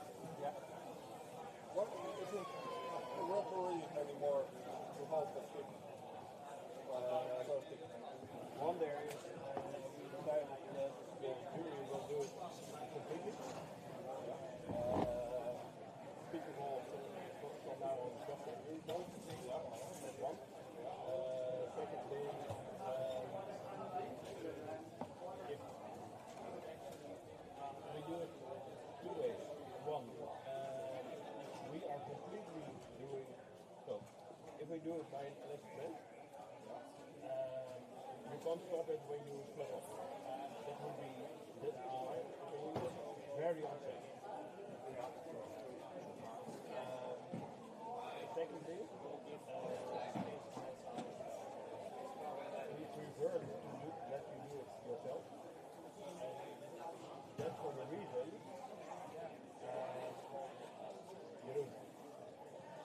Jeroen. I think it's fine with.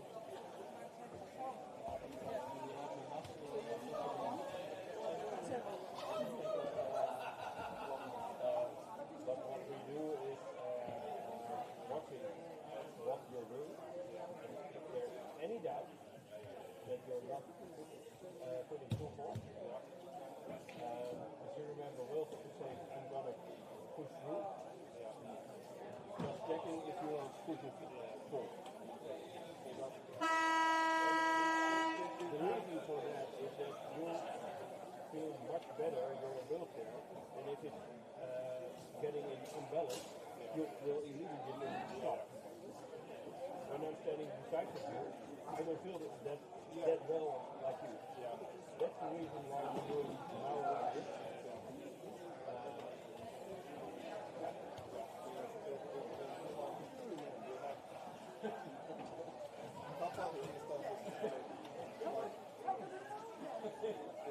If I'm holding the stick like this, you can see when it's full. And I can hold my little finger while it's holding it,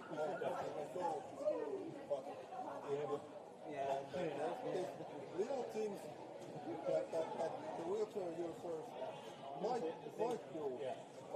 things about that. One, if your feet is very out of what we expect, that's a reason to not try. Yes. And it's very difficult to, if you're not putting full force, to keep it stable. So that will be another indicator. Maybe don't believe that. I don't. Yeah. I just explained. Yeah, I'll take a look. I was wondering, in 22 there was referee who was Yeah. holding the thing. But that's good because The last few years in tournaments, we have had a few That's why we take it. Yeah, well, it's so good for the players. Just to remember to look at that. And will every jury member be free? No, because we have 9 of them. They're all different. Yeah. Will be handled by 2 different jury members. And you never know who's going to do it. Yeah. So lucky them. Yeah. Yeah. There were a few times that I really could shoot by a person that I was ready to have it done. But luckily, most of the time, the result was it was true what they were doing. Because I don't like it when someone is cheating on me. Because then I will be very annoyed. Technically, I also can say the rule.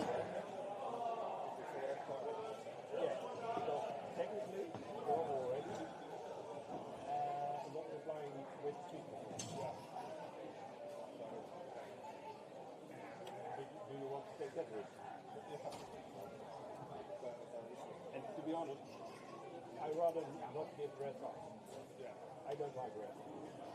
Me neither. But if it's necessary, it's necessary. Yeah, that's true. If someone will get called for that, I bet the rest of the team won't do it again.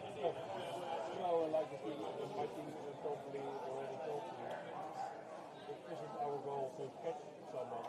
Our goal is to prove everyone playing legally. Yeah.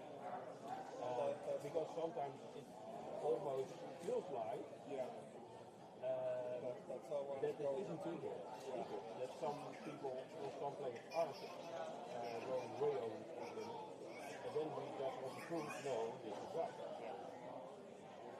That's the Same with classification points. I rather don't have people go over it. But I'm proving that it is right. Yeah, if the purpose or accident, I don't know, but if the team tries to go over it, that's really annoying. Is there, when the substitutes are coming, you check that it's not going over because our coaches are, I think, I'm not sure. Let's put it this way.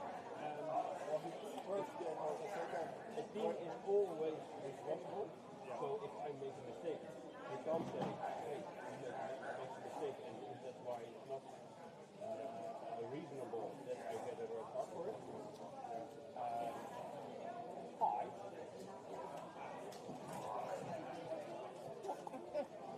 I was just struggling. Let's go. They behave.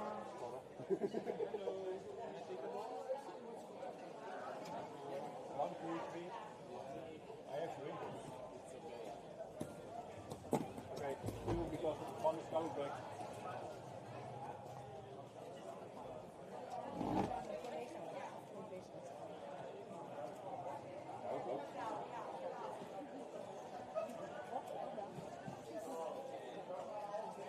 Godverdomme. Yeah, that is something in Dutch, but you shouldn't say that. It's not them.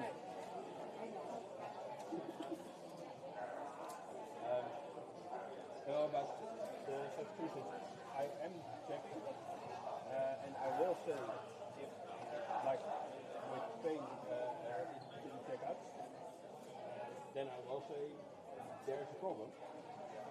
But if coach says, I still want to do it, but I will be too excited because I also will say to the substitute. Yeah. But I rather have that you play according to the rules.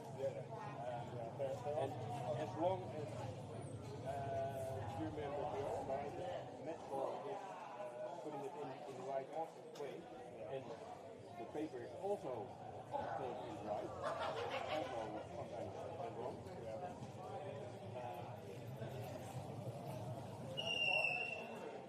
I built the match ball myself. I built it like that. It's really difficult to. It's very obvious when it's not done. But yeah, we are people. Everyone makes mistakes, so with input can go wrong. Teams take responsibility. That's what we agree. What I'm trying to resist. I think it was our second match. We didn't go over, but the coach just asked him, is this too much? I don't know, you're the coaches, but they're doing it here, and starting to count myself. I think it's under, so that's why I thought it. Normally, but yeah. You can always ask for advice, and normally we also would say it's short.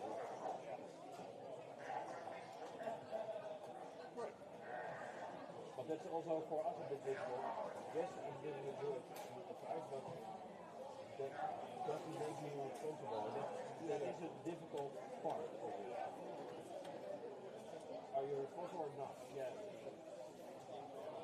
Yeah, but if you say it's always the team does it anyway. It would be really stupid if the captain says don't do it and you do it. Yeah. That would be funny. Yeah. Well, But some people are stupid. Yeah, that's Some people find it funny. Yeah. Across the border. Well, also fun.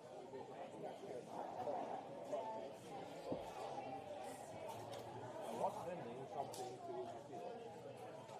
The one who is bringing the things for the publication.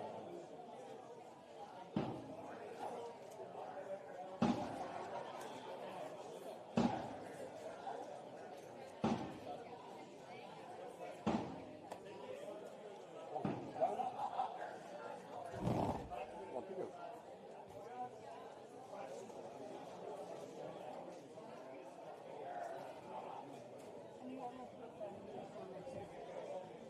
No, this one is really for the 10 people.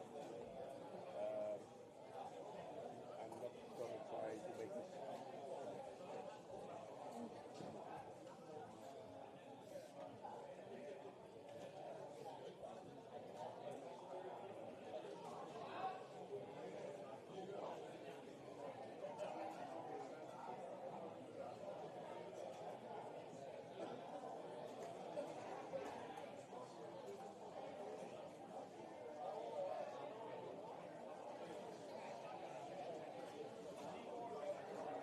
Everything went well during the match.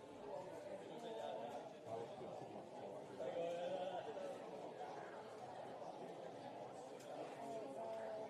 I didn't see all On purpose, I just went away. I was trying to be back just a few minutes before the end. Just for preparation. 1D28. Because it's the first of group A and B, and the second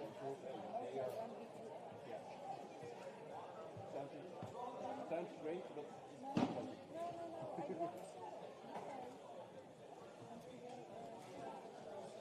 I don't. Definitely by accident. They are right timeout card. So the substitute forms are by accident. We didn't know it yet. Had to look at the form.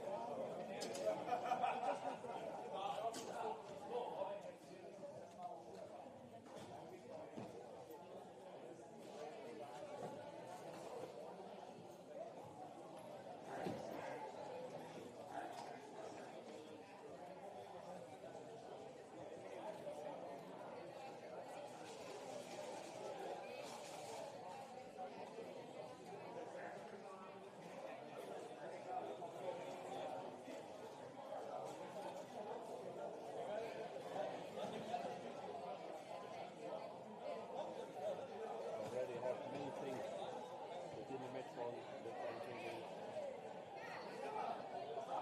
I'm gonna think that I think that we can do that. Just little things like not just here where the goals, if the goals are correct from these totals together with the latest input score, but also when the combination of team and number, when it's not right, that it's already getting red. Because if you discover it later on, then it's quite difficult to find out where the problem is.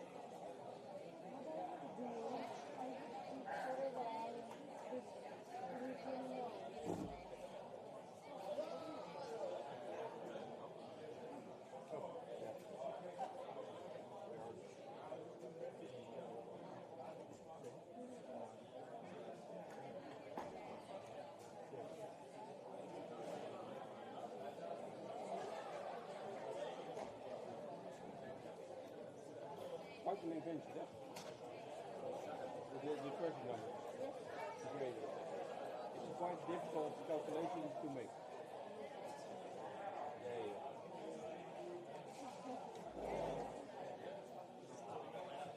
I'm not a bit, I know.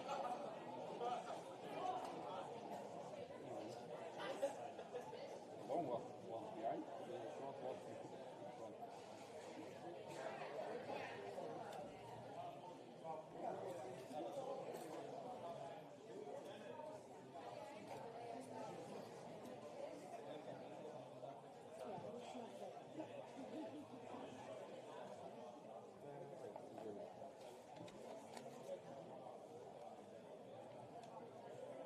I'm waiting for the first one who's making a paper plane.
Saying to Dutch manager, why did you win? I really want to do the final set. But now I can't. She said, you're fine.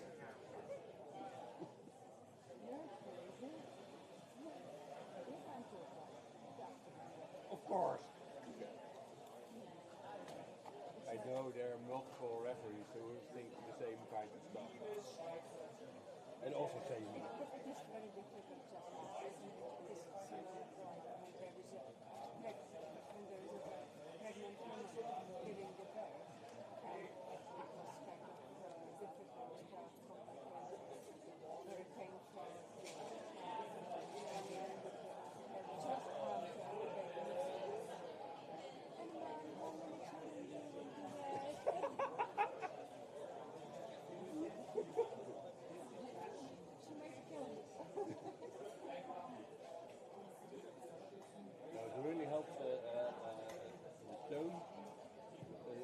facial expression. But in case like that, you don't pay attention to face and voice. I know. I'm always joking. Oh yeah. He knows that. Of course. Technique. Yeah. Of course, they do everything to it. It should be. It would be stupid if they don't. They wouldn't be here. No. I also really want to do it for match. Well, you can. Nope. Probably. Peter, but I really find practical to put everything on paper and then put it here. Like during the match, Yeah. all those scores, substitutions. Like I know that substitution is important because you can see The reason that I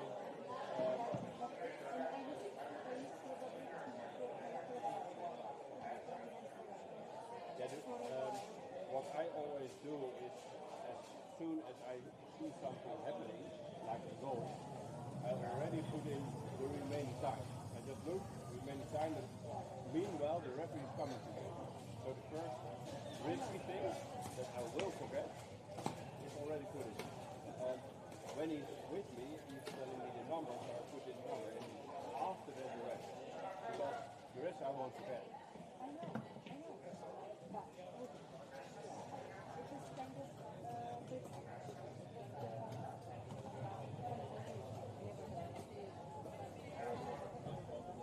Yeah.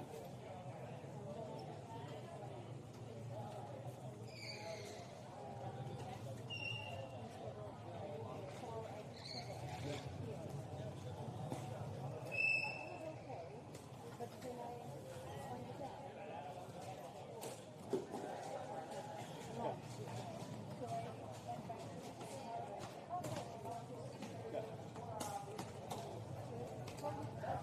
it's for me.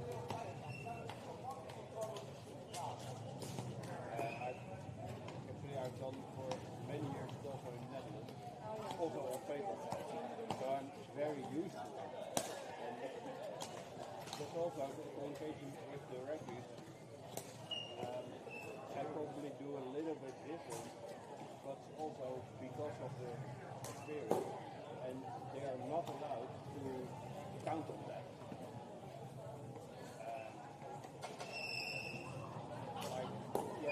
I already know which country it is because I'm constantly, but they can't count on that.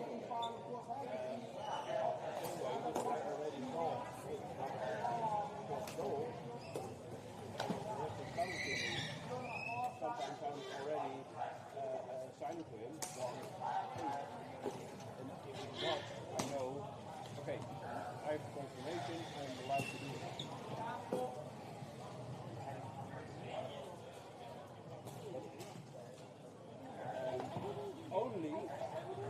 Only if I know that you know that, but the people responsible for you can just say, I yeah, but the risk of that is that I don't listen enough to it. Because I'm expecting something, so when you're expecting a specific number, sometimes we don't hear another number.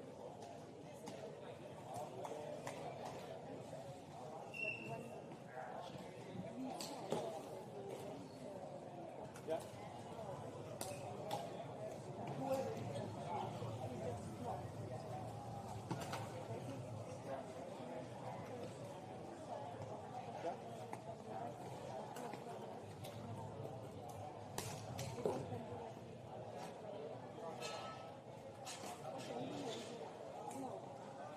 No, because I'm really showing him which number I think and that is important.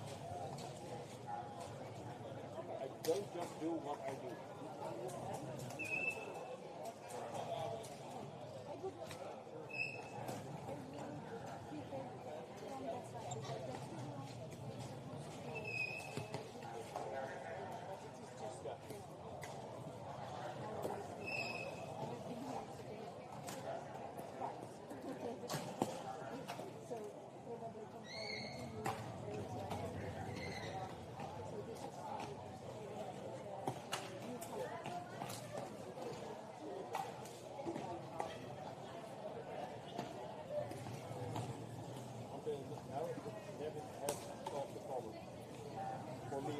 their efforts are working.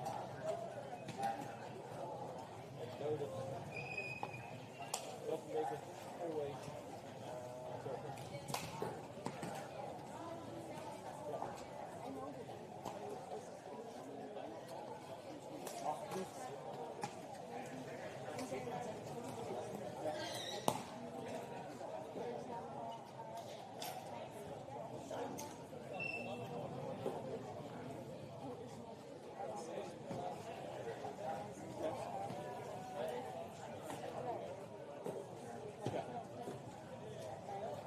Luckily, that's very carefully work with you.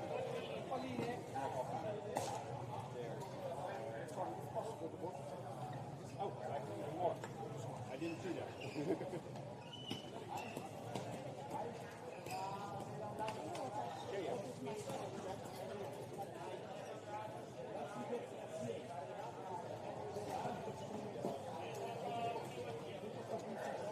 I know in Netherlands the referees are also sometimes doing things a little bit, very little different depending on who's behind the stage. Because some people they are also checking. Some people they are always checking the time. But so much is that wrong also with score or whatever. Other times they just don't look at it because they're almost completely trusted. And the same with the next one. Some people there, even when it was a paper, they were always signing off what the win was because they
4